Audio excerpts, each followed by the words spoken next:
You are listening to The Upside of Down with Dan Ariely. Ona, thanks a lot for spending a bit of time with me. Oh, happy to. We're actually outside of the public library where I used to work. We're walking around. We'll go to the library soon.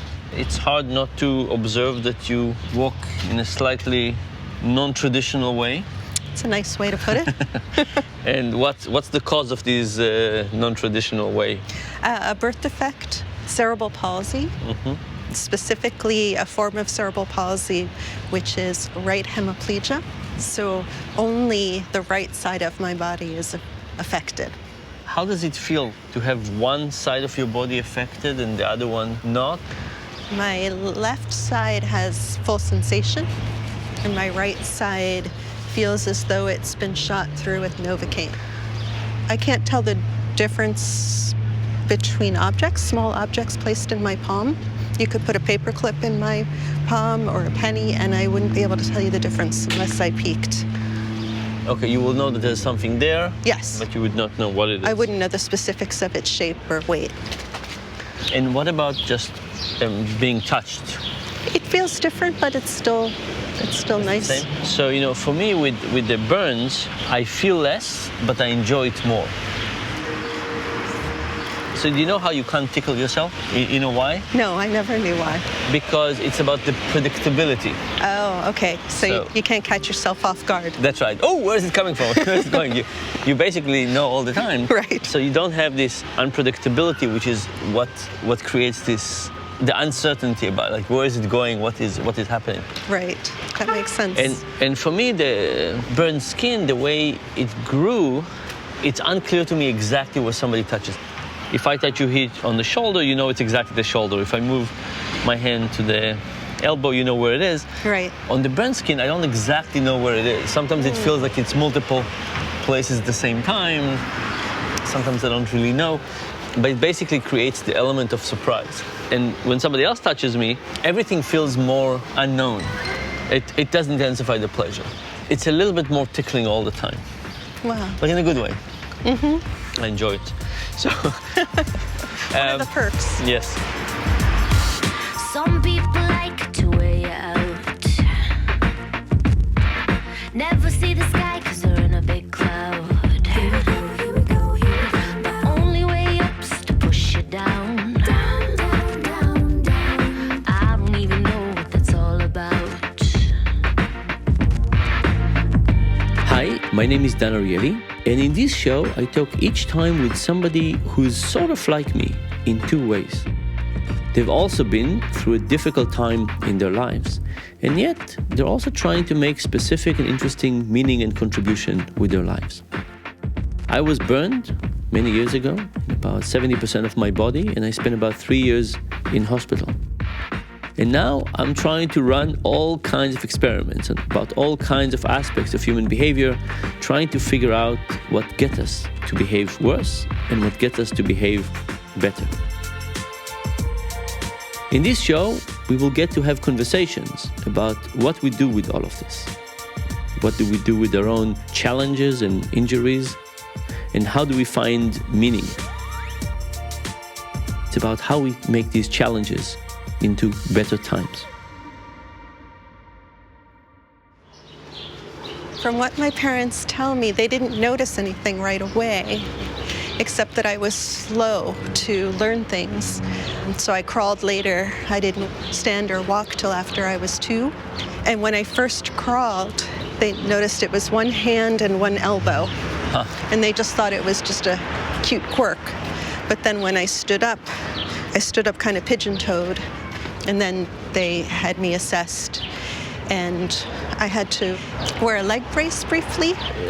So you have a brace for a few years? Yeah, for a good part of childhood, but only at night. Yeah. Which was kind of an interesting thing because my mother, she let me skip it. If I had someone sleeping over at my house, or if I was going to somebody else's house, or we were going on vacation. And so I actually wound up with a message that this is to be hidden. And that it could be hidden. I didn't actually even understand that it was visible for a long time. When you say for a long time, until what age? 6. So until age 6, you don't know that people can notice that you walk slightly differently and that your Right. hand is... Right. I mean, I knew I had this thing. I just thought it was private.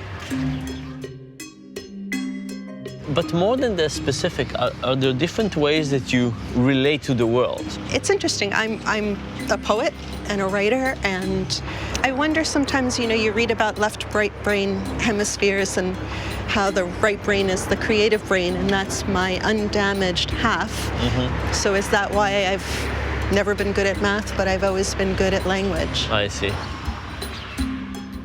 What was your path to becoming a writer and a poet? There was Mrs. Greenstein in 2nd grade who, at the end of the school year, gave me a copy. It was a paperback copy of funny poems, and inside she wrote, "To Ona, who will someday be a fine author." The year before that, I had a little poem published in the school journal. And then when I turned 12, I started keeping a poetry notebook, very corny, with rhyming poems on purple pages, and I'd sign it with my middle name, which is Fawn, because I thought it sounded like poetry.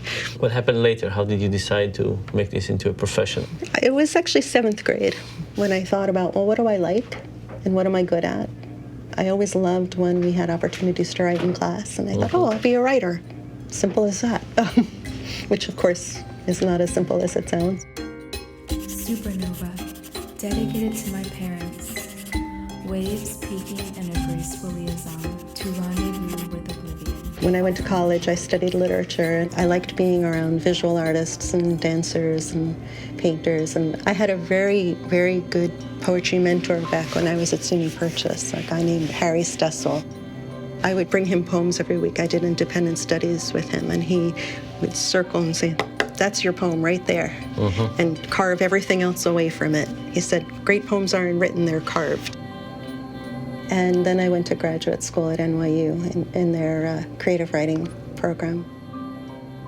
One of the poets who taught there, Sharon Olds, had a writing workshop that she was offering in a chronic care hospital. And she gave students the opportunity to come and be teachers for the patients there. So we would work with them and take dictation and work with them depending on what they could do. So you're at NYU, grad school. In addition to writing, participate in this educational teaching in which you go into a hospital, you help people with very difficult disabilities to try and express themselves. And very difficult life experiences. Yeah. Because most of them were healthy at some point and something happened. And of course, you know, life in hospital is so aversive and painful and with so little control and so little safe for the patients. And then you decide to leave academia. Yeah. I got this idea that I wanted to work with the healthy disabled, was how I thought about it at the time. It didn't have the same heartbreak attached to it. Yeah.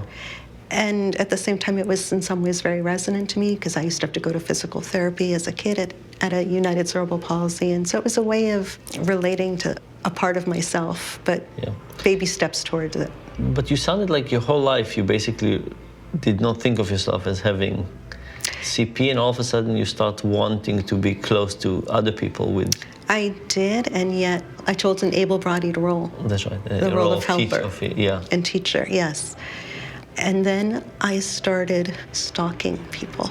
Stalking people? I did.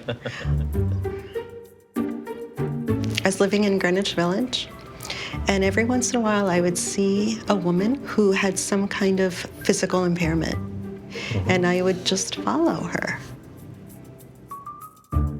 I would ask myself questions like, she's nice looking, is she still attractive even though she walks in this way? And if that's true for her, is it true for me? And that's the level it started at. But over time, as I kept this up, I started wanting to know, well, what's our life like? Their injuries or their disability was very different from yours. Yeah, even though most of them had CP, it was to a much greater degree and affected them, in some cases, cognitively, so that they needed assistance, not just physically, but in life care skills.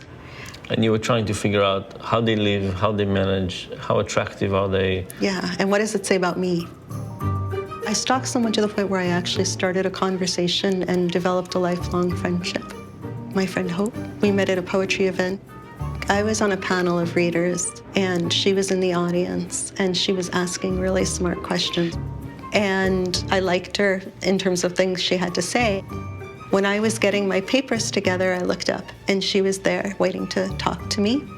Told me she liked hearing my poems, and I told her I liked hearing what she contributed. And we went out for tea, and we talked for a really long time, and she also has cerebral palsy. And at that point, do you think actively about dating somebody with a disability versus not? Disabled men were not on my radar at that point. On purpose, or it was just not on your radar? It was just who I was attracted to was able-bodied, who I was interested, who I was surrounded by. I met my friend Hope right when I was about to marry husband number one. So there was this balance in some ways. I had this world with him where I felt that I had made it in the able-bodied world, and then I could kind of visit the disability world. How is it to be a friend with another CP? How much of your discussions are about that? How much do you learn from her about coping? When we first met, it was all we could talk about. It was all we could talk about because neither of us had ever had that conversation before. And so as lucky as I had been in the world of like finding my closest friends who could finish my sentences, nobody ever heard those sentences because I didn't speak them out loud. I'd say for a good solid few weeks, it was like, I have a feeling we have other things in common and we'll get there. But, you know, what's your experience with this? And we really were so hungry for that conversation. And then it receded, you know, and now and again it comes up. But, you know, in the potpourri of everything that comes up in a conversation. And was it helpful to help you understand your body and what was going on and what is different? It was helpful not so much about my body as about being in the world socially, because it gave me a place to think about it. Like with how I felt meeting Dan many years later, I could see right away all there was to like and love about Hope, which gave me a little more permission to think about liking and loving myself. Because I think you keep something under wraps for a long time, it kind of affects your whole sense of self. And was she also living without thinking about her? Largely, but she was ahead of me in that once we opened that door, she got very involved in disability politics and building a community. I was still going home to my able husband and pretending like I lived in the real world and I visited the disabled world now and then. My first husband was able-bodied athletic. He loved mountain biking and snowboarding and skiing. All the things you excel in. And your common interests were? Very few common interests. I had always been attracted to artists and creative men. And here was this guy who was actually studying economics at the time, totally different headspace. And yet he was so affectionate and so interested in being with me. And I felt like here's this guy who, if I'd met him in high school, guys like him looked right through me. So I dove in. From your perspective, maybe it was kind of a certification from society saying you're approved by somebody who's highly desirable. Yes. What was it for him? How did he look at your disability? Initially, he said he didn't notice it at first. Did you believe him? Well, if I was sitting down at the time, yes. Okay. For me, when people say I don't notice it, Yeah. I find it a little bit offensive. You think they're being disingenuous? Yes. You know, what do you mean? Like, you know, you expect me to notice when you change your hair color or, Right, you know, right. And it's supposed to be wear a compliment. a new dress. Right. And all of a sudden, you're not noticing the fact that I have 70% of my body is covered with scars. Like, you know, how does it exactly work? And, you know, you change color. I mean, things happen. It's not less changing than getting a haircut. And it's just interesting to me that I think when people say that, they think they're being complimentary. Yes. And yet what they're basically doing is negating a big part of your experience. I think I would like for people to say, I notice it, and over time, it doesn't matter. That will be fine. That will be great. You don't want it to be the main character that defines me. But this idea that, oh, I don't even notice, that's a very, very strange thing to say. How long did it take you to fall in love and decide to get married?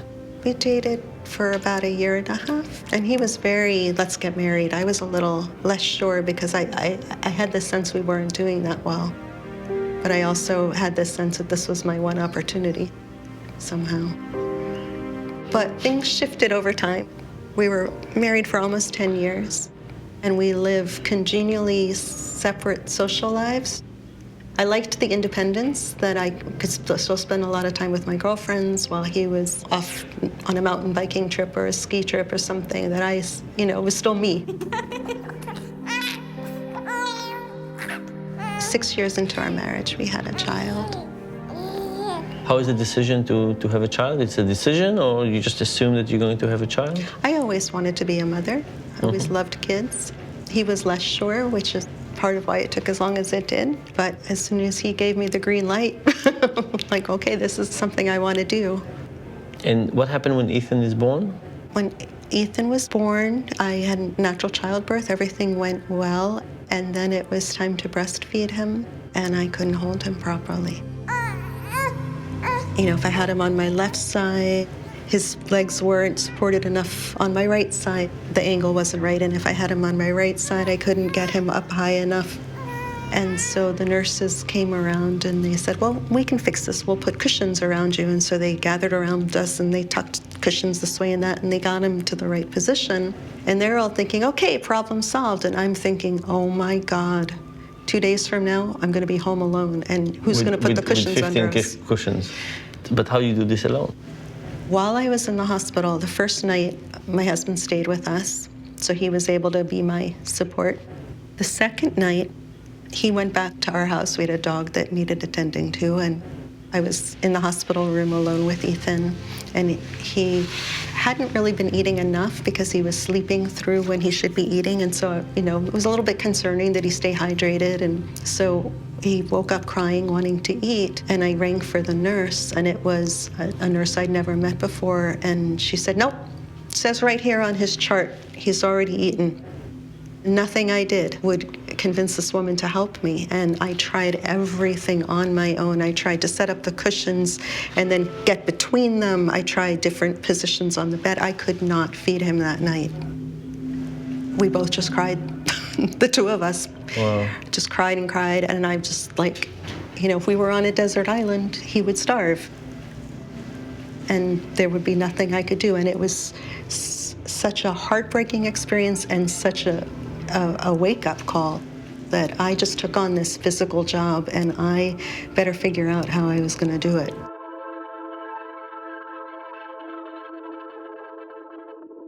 This is very different because I clearly did not breastfeed. One of my challenges is fine motoric. On both sides? Both hands, yeah, for different reasons. So I can't use a pencil, for example. But things like changing diapers, washing a kid, lots of those things are actually very, very difficult and very painful, and only... Physically painful? Yeah. What about emotionally painful? No, actually the only emotional pain was the recognition how difficult it is. I think much like you, having kids was a very clear point of demonstrating my disabilities. Yeah. Right? But when you have a kid, there's all kinds of things that you can't not do. There's this person depending on you. For me, it was a wake-up call, and it also was a real lesson in really understanding what disability is, that it wasn't this cosmetic thing that maybe or maybe did or didn't make me less attractive. It was real physical limitations. Mm-hmm. And I would have to ask for help when I needed it, and I would have to make adaptations. And fortunately, one of the things that a disability like mine teaches you, and I'm sure this is true for you too, is you become a really sort of automatic problem solver. For me, a lot of it is with technology. I have so many tricks around writing. I use voice dictation, I use software, I use people. Typing is tough. I can type about a page a day. After that, it becomes painful. And email is very tough. You know, writing is one thing, but email requires so much. So I have lots of other ways to do things. So how did you meet your wife? So this was in grad school. We were on some committee together. We do have a slightly different story about the time we really met each other. And my version of the story is that she was teaching a class on developmental psychology. We were both PhD students. And somehow the VCR didn't work, and my office was next to the class she was teaching. So she knocked on the door, and she asked me if I could help. I got to the class, and I saw that the video cassette player was beta, and the cassette was VHS. It was kind of clear. And as she walked to change video, you know, the students were there waiting because it was class time. So I decided to teach them. So I said, "What are you studying?" Developmental psychology. So I don't know much about developmental psychology. So I started teaching them about the visual cortex and Jubel and Wiesel, and the experiments I did early on development, and I showed them how it led to Chomsky and kind of ideas about generic grammar.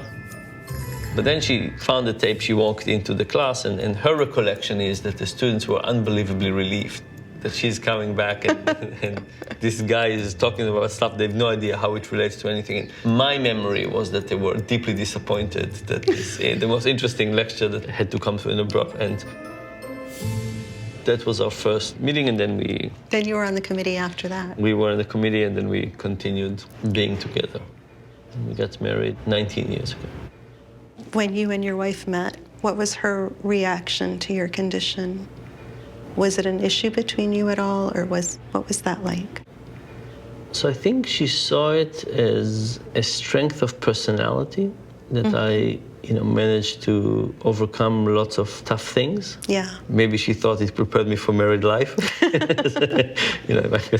If I could be in 3 years in hospital, maybe I could manage 10 years of marriage. I think there was a positive signal there. And in terms of the disability, in terms of the things that I can do and I can't do, I think she looked at it much like you're looking at Dan, as a whole. It's a downside, right? Being with somebody who can't use the pencil or fold laundry or do all kinds of things. But the other thing is, I don't think she really thought long term. One of the challenges, of course, that disabilities are likely to play a more difficult role down the line. 30-some surgeries, lots of transplants. I mean, the odds that at maturity, at old age, I'll be healthy is not very high. There's a hidden cost of disability that can grow with age. When we're young and in love, we don't think about it. Maybe it's a good thing.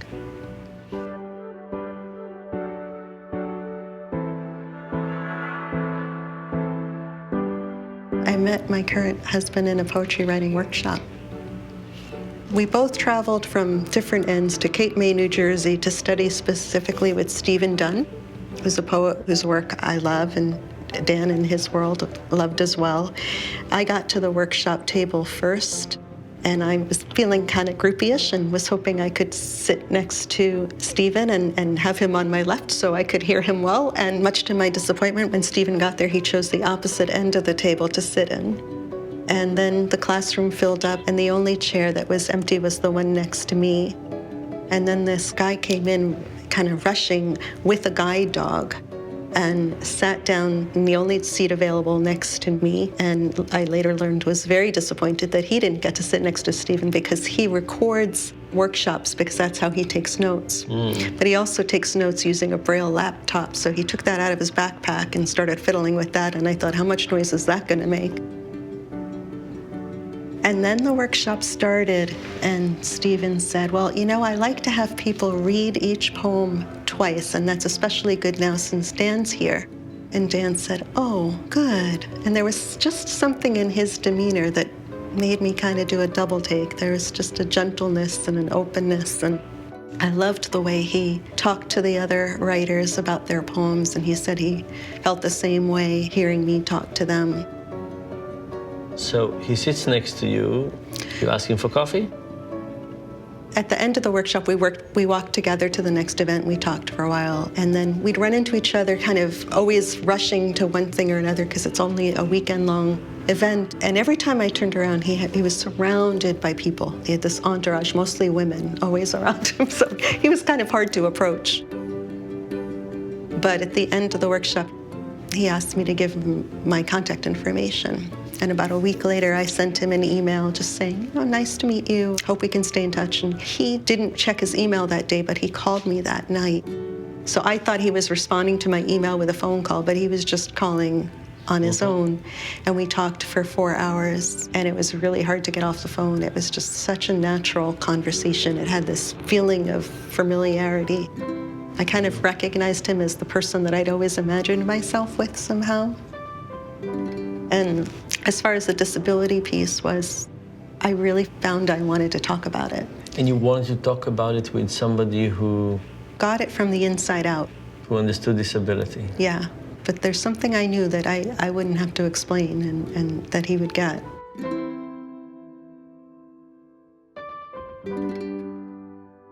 When Dan and I first got together, I approached this literary journal called Literary Mama, who had published some of my poetry, and I said, I want to write a column about what it's been like for me to raise an able-bodied child. And they took me on. And I wasn't sure at first whether the story was going to be universal enough that anybody was going to care, because it was so specific to my experiences. But I got emails from women telling me that they could so relate to my experience. It wasn't primarily disabled women. It was a new mother who had twins, and so she didn't have access to both her hands, or just people facing what their limitations are or the ways that they saw themselves as lesser. And I started to realize that my experience was, in fact, universal. It was maybe more acute for me than it would be for an able-bodied person. But it sort of allowed me to think about the bigger world, and that we as people with disabilities actually have something to teach, because we face something everybody either faces or will face. Any kind of experience of difficulty or trauma is kind of a magnifying glass. Exactly. So, if I have to deal with a great amount of pain, everybody has to deal with pain. This just might be more focal, and I might spend more time and attention and thought about this. Yeah, so I do think that disability and difficulty are good magnifying glasses, yes, both for what we experience and also for what we should be doing. It's kind of very interesting to kind of figure out what are the benefits of being with somebody who understands you better, and not just one person, like an environment that understands you community better, versus fighting in the real world. And you started by trying to fight in the real world? Yeah, I was mainstreamed. I didn't know anybody. I didn't know at first that people could see my disability because, to me, this was my body. I didn't know other people had more sensation on one side until a little girl said to me, let's walk around like people who limp. So I was like, oh, okay. I tried to copy her, and she said, just walk like you always do. So that was kind of a startling thing to discover. And then I had a gym teacher who said to me, I was trying to run, or I thought I was running. Oh, you don't run. It's more like a skip. Don't worry. Just go sit down. So I learned that there was something visible, but I would quickly forget about it or put it in the back of my mind. But I learned later that I wanted that community, at least to some extent, not to be my whole world, but to be part of my world.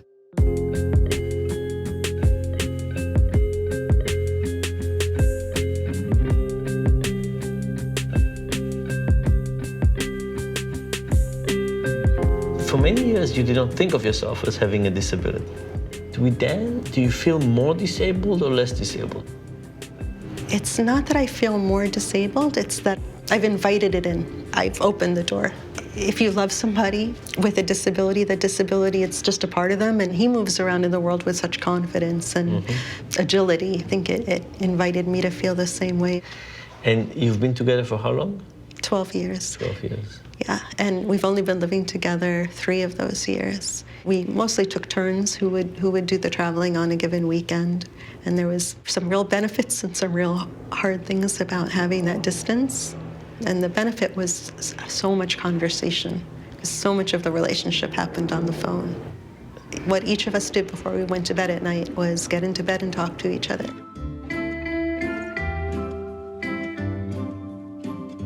And also when we would visit each other, the to-do list, for the most part, could stay 100 miles away. So whoever was in the other's home got to kind of take a breath, relax.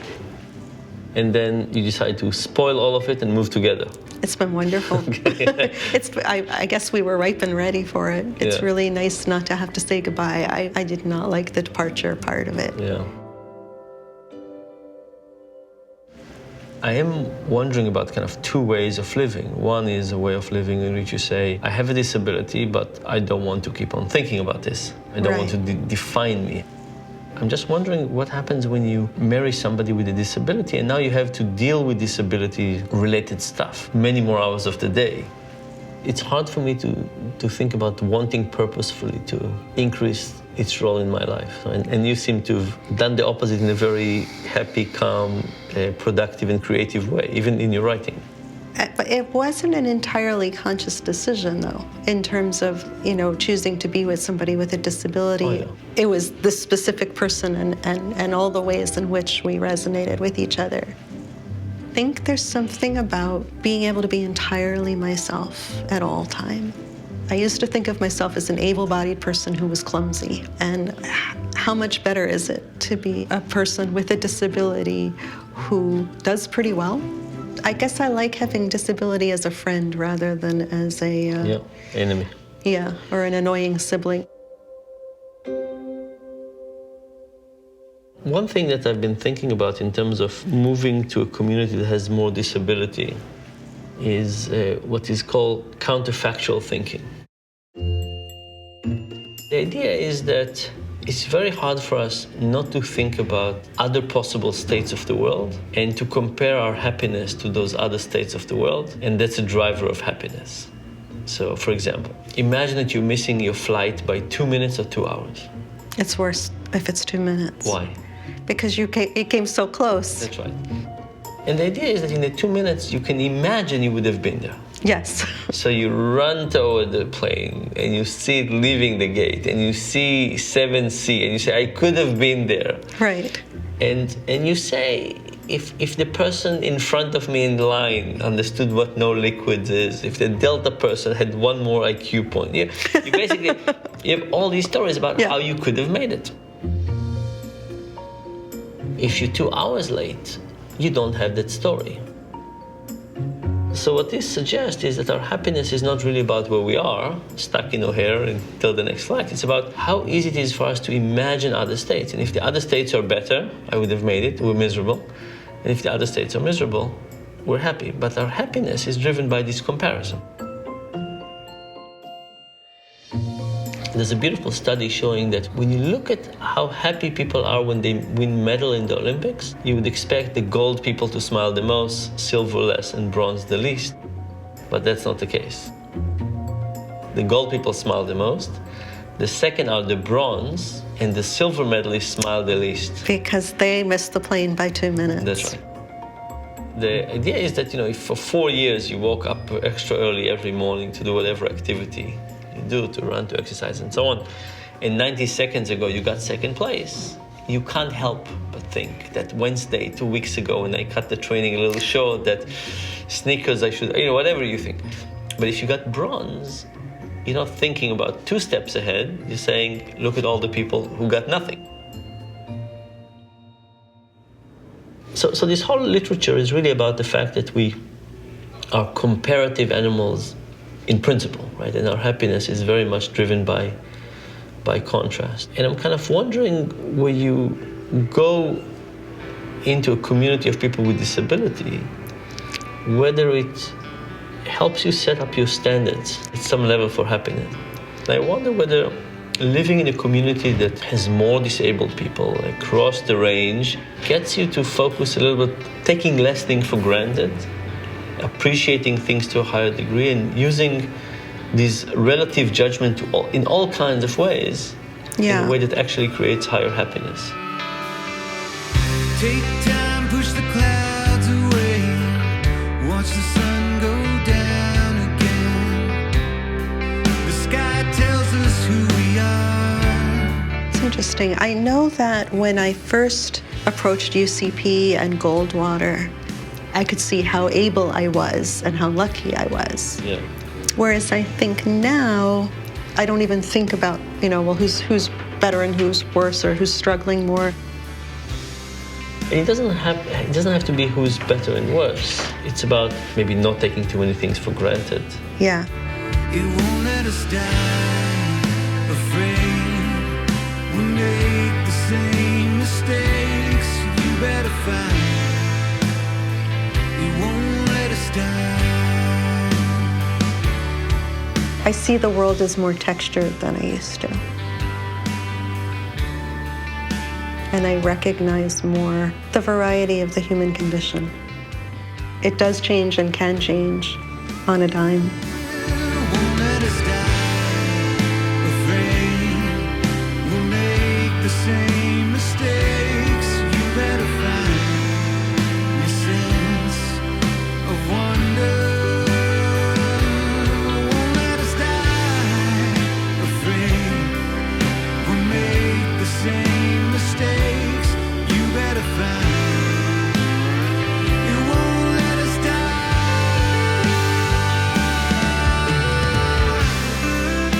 The Upside of Down is hosted and executive produced by Dan Ariely.